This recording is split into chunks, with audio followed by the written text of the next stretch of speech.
இன்றைக்கு உலகத்தில் நடக்கிற இந்த சம்பவங்கள், போர்கள், அதெல்லாம் உங்களுக்கு தெரியும். குர்ஆன் எந்த சமுதாயத்தை பற்றி சொல்லுகிறதோ இன்னைக்கு உலகத்தில் அந்த சமுதாயம்தான் எல்லா குழப்பங்களுக்கும் காரணமாக இருக்குது. அல்லாஹ் ஒரு கூட்டத்தை பிறருக்கு இன்னல் செய்வதற்கென்றே படைச்சிருக்கிறான். எல்லாருக்கும் இன்னல் செய்வதற்கென்றே ஒரு கூட்டத்தை படைச்சிருக்கிறான்னு சொன்னால் அந்த கூட்டம் யூத கூட்டம் தான். இந்த யூதர்கள் மனிதர்களுக்கு மட்டுமல்ல, அல்லாஹுக்கே கூட தொந்தரவு கொடுக்கக்கூடியவர்கள். அல்லாஹ் என்னென்ன சொன்னான்னு சொன்னால், அல்லாஹ் ஏழைன்னு சொன்னான், அல்லாஹ் பலவீனமானவன் சொன்னான். யார்? யூதர்கள். அல்லாஹ் பலவீனமானவன், யாக்கூப் அலைஹிஸ்ஸலாமோடு சண்டை போட்டு அல்லாஹ்வால ஜெயிக்க முடியல, அதனால் அவர் கண்ணை பறிச்சிட்டான்னு சொன்னான். யார்? இந்த யூத கூட்டம். அல்லாஹ் பலவீனமானவன் சொன்னான். அல்லாஹ்வுடைய கைகள் கட்டப்பட்டிருக்குதுன்னு சொன்னான். யதுல்லாஹி மக்லூலா, அல்லாஹ்வுடைய கைகள் கட்டப்பட்டிருக்குது.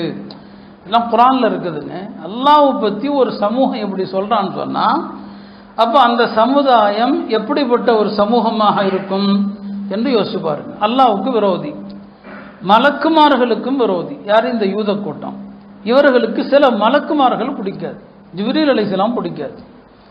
ஜிப்ரீல் அலைஹிஸ்ஸலாம் இவர்களுக்கு ஆகாது. அல்லாஹ் குர்ஆன்ல அதையும் சொல்றான். குல் மன் கான அதுவல் ஜிப்ரீல். இப்போ இந்தந்த மலக்குகளுக்கெல்லாம் யார் எதிரியா இருக்கிறானோ அவர்களுக்கு அல்லாஹ்வும் எதிரி தான் சொல்றான். அப்போ ஜிப்ரீல் அலைஹிஸ்ஸலாமும் பிடிக்காது, மலக்குகளுக்கு எதிரியா இருக்கிறாங்க. எல்லா நபிமார்களுக்கும் இவர்கள் விரோதிகள்.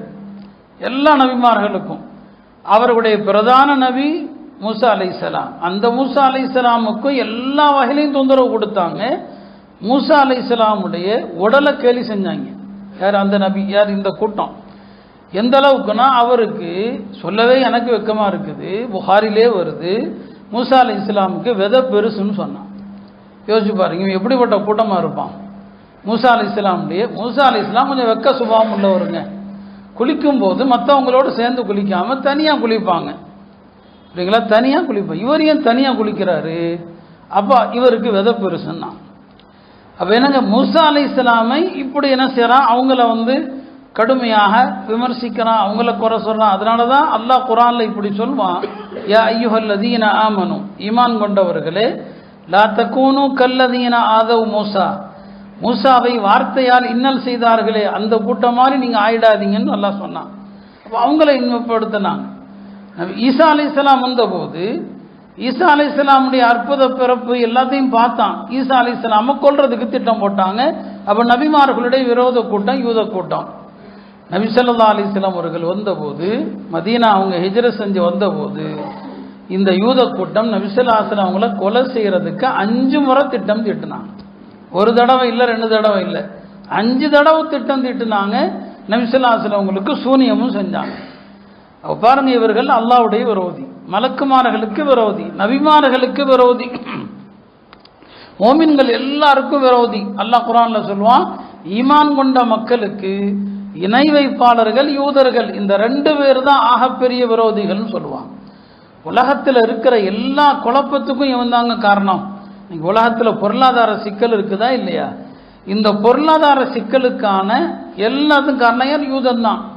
இவன் தான் உலகத்தில் எல்லா தப்பான நடவடிக்கைகளையும் கண்டுபிடிச்சான். அல்லாஹ் குர்ஆன்ல சொல்றான், அக்காலூன லிஸ்ஸுஹதிங்கிறான், ஹராம சாப்பிட்ற மோசமான கூட்டங்கிறான். இந்த வார்த்தையால அல்லாஹ் எந்த கூட்டத்தையும் வர்ணிக்கலைங்க, யூதர்களை தான் சொல்றான். அக்காலூன லிஸ்ஸுஹதி, இவன் சாப்பிட்றது பூரா தப்பான வழியில சம்பாதிச்சு சாப்பிட்ற கூட்டம். இப்போ ரப்பு இந்த கூட்டத்தை குர்ஆன்ல எப்படியெல்லாம் வர்ணிக்கிறான் பாருங்க. இத்தனைக்கும் இவர்களுக்கு அனுப்பப்பட்ட நபி இருக்கிறாங்களே மூசா அலைஹிஸ்ஸலாம், அவர்களுக்கு வழங்கப்பட்ட அதிசயங்கள் சாதாரணமான அதிசயம்லாம் இல்லை. அந்த மாதிரி அதிசயத்தை பார்த்த பிறகும் கூட, ஒரு சத்திய மதம், ஸ்மார்க்கம், சத்திய நபின்னு தெரிஞ்சும் கூட எப்படி உங்களால் இப்படி நடக்க முடியுது? மூசா அலைஹிஸ்ஸலாமுடைய அற்புதம் சாதாரணமானது இல்லையே. ஓதப்பட்டதில் வருதா இல்லையா? கைத்தடி ஒட்டா பாம்பாக ஆகும், திரும்ப பிடிச்சா என்னங்க கைத்தடியாக மாறும்.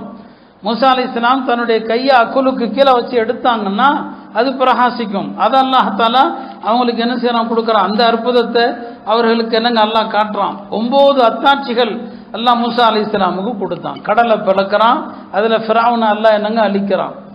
எல்லா அற்புதத்தையும் பார்த்து கடலை தாண்டி வந்த பிறகு, கடலை கடந்தாச்சுங்க, வந்த பிறகு ஒரு கூட்டம் சிலை வணக்கத்தில் இருக்குது. அதை பார்த்துட்டு இந்த கூட்டம் மூசா அலைஹிஸ்ஸலாமை பார்த்து சொன்னாங்க, யா மூசா இஜஅல் லனா இலாஹன் கமா லஹும் ஆலிஹா, இவங்கெல்லாம் வணங்குறாங்க இல்லையா, அந்த மாதிரி எங்களுக்கு ஒரு தெய்வத்தை கொடுன்னு கேட்குறான். இங்கெல்லாம் வணங்குற மாதிரி எங்களுக்கு ஒரு தெய்வத்தை கொடு அப்படின்னு சொல்கிறான். அப்போ எல்லா இடத்திலும் முரண்படுகிற, எல்லா இடத்திலும் அடம் பிடிக்கிற ஒரு கூட்டமாகத்தான் இந்த யூத கூட்டத்தை அல்லாஹ் குர்ஆனில் சிந்திக்கிறான். இப்போ எல்லா இடத்துலையும் மாற்றம்.